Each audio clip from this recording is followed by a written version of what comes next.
Assalamualaikum warahmatullahi wabarakatuh. Di sini kami kelompok 4 akan mempresentasikan hasil kerja dari kelompok kami yang berjudul Interaksi Tata Guna Lahan, Transportasi, dan Model 4 Tahapan. Kelompok 4 sendiri terdiri dari Siti Nurkhadijah Amini, Ahmad Yusuf, Subani, Arman Galan Mahendra, saya sendiri Danan Danuara, Oktina Hutasari, dan Virus Nukma Najiha. Untuk latar belakang bisa dijelaskan oleh Mas Yusuf. Latar belakang, interaksi guna lahan dan transportasi merupakan interaksi yang sangat dinamis dan kompleks. Perubahan guna lahan akan selalu mempengaruhi perkembangan transportasi dan sebaliknya.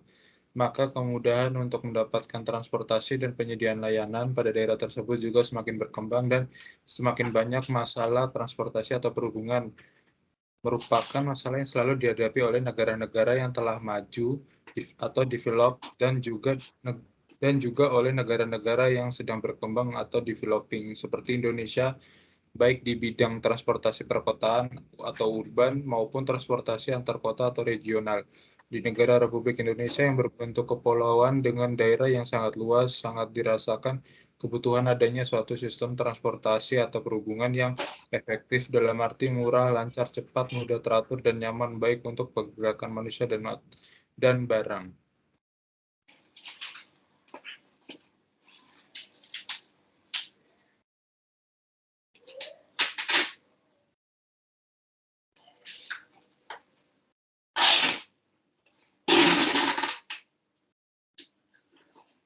Yang selanjutnya adalah tujuan. Mengutip dari The South Law dalam lingkup kota tata guna lahan memiliki berbagai tujuan. Berikut adalah beberapa tujuannya. Yang pertama adalah sebagai perlindungan lingkungan sekitar dalam bentuk menjadikan pemerataan fungsi lahan yang baik sekaligus menjaga sumber daya alam yang ada agar tidak rusak. Kemudian yang kedua ada membuat lingkungan tertata dan tidak berantakan. Contohnya adalah menciptakan sebuah lahan hunian yang tertata dengan baik sekaligus mengurangi terjadinya kepadatan penduduk pada hunian tersebut.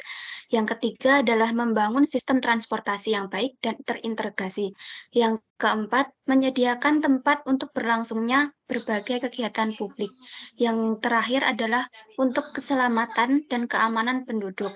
Hal ini mencakup dalam mengurangi kerugian apabila suatu waktu terjadi bencana alam yang menimpa wilayah atau lingkungan tersebut.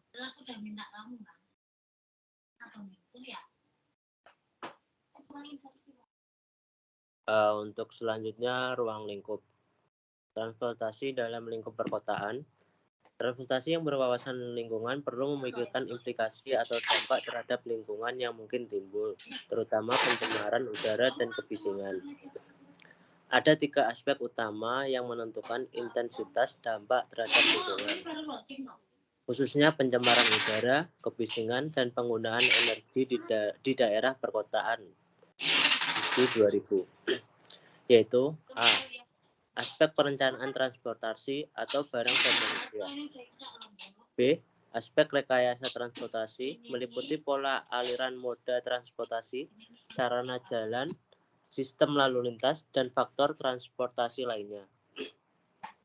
Aspek teknik mesin dan sumber energi atau bahan bakar alat transportasi. Sistem transportasi di perkotaan adalah faktor utama yang menentukan pola ruang atau spatial pattern, derajat kesemrautan, dan tingkat pertumbuhan ekonomi dari suatu perkotaan.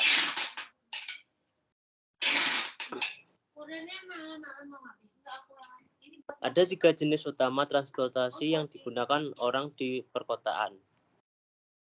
Yang pertama, angkutan pribadi atau individual transit, seperti mobil pribadi, sepeda motor, sepeda, atau pejalan kaki. Yang kedua, angkutan massal atau mass transit, seperti kereta api, bis, oplet, dan sebagainya. Yang ketiga, angkutan sewaan atau para transit, seperti mobil sewaan, taksi yang melayani rute tetap, atau yang sewa untuk sekali jalan, dan sebagainya. Setiap jenis angkutan mempunyai keuntungan dan kerugian sendiri. Sistem transportasi perkotaan yang berhasil memerlukan gabungan dari cara angkutan pribadi, massal, dan sewaan yang dirancang memenuhi kebutuhan daerah perkotaan tersebut. Yang berikutnya yaitu pendekatan radian atau metodologi. Pengumpulan data dilakukan dengan cara mengumpulkan data dari instansi-instansi yang terkait dan studi literatur dengan berbagai buku-buku elektronik dan jurnal elektronik. Pembahasan dan diskusi. Menurut Kuzmiak, dalam penelitiannya terhadap penggunaan tata guna lahan dan pengembangan sistem transportasi pada daerah tertentu sebagai berikut.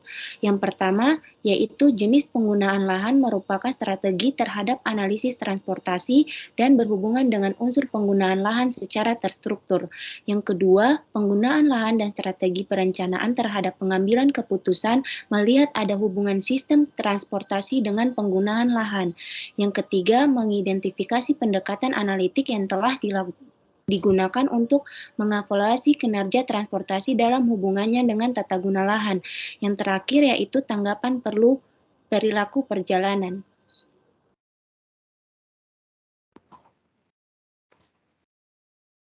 Selanjutnya untuk data perencanaan, yang pertama bangkitan pergerakan, yaitu permodelan transportasi yang berfungsi untuk memperkirakan dan meramalkan jumlah perjalanan yang berasal dari suatu zona, kawasan, atau petak lahan, dan jumlah perjalanan yang datang menuju ke suatu lokasi lahan pada masa yang akan datang, persatuan waktu.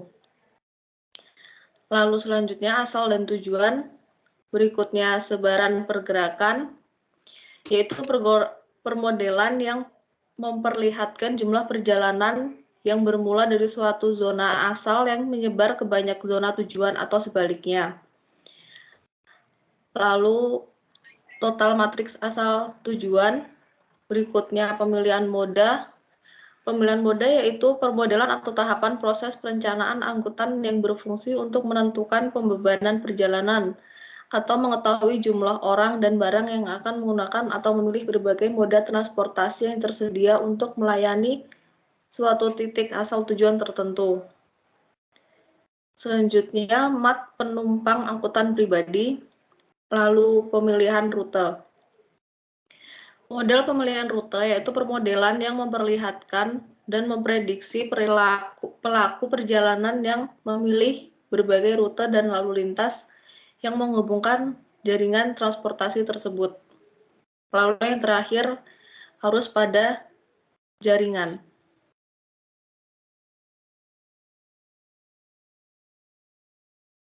Kesimpulan yang dapat kita ambil dari pembahasan sebelumnya adalah berdasarkan dari hasil penjelasan yang telah diutarakan tadi, maka dapat disimpulkan interaksi antara penggunaan lahan dan transportasi sangat jelas dan kompleks, di mana ada interaksi dan saling ketergantungan. Sistem transportasi yang ada memberikan akses untuk bekerja, tergantung di mana mereka tinggal dan di mana pekerjaan mereka berada.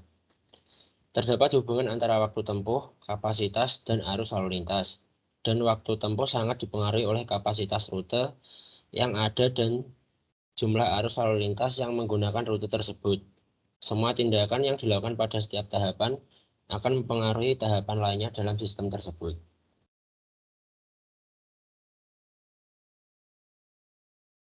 Berikut ada daftar pustaka. Sekian presentasi dari kelompok kami. Atas kurang lebihnya mohon maaf. Wabillahi taufiq wal hidayah. Wassalamualaikum warahmatullahi wabarakatuh.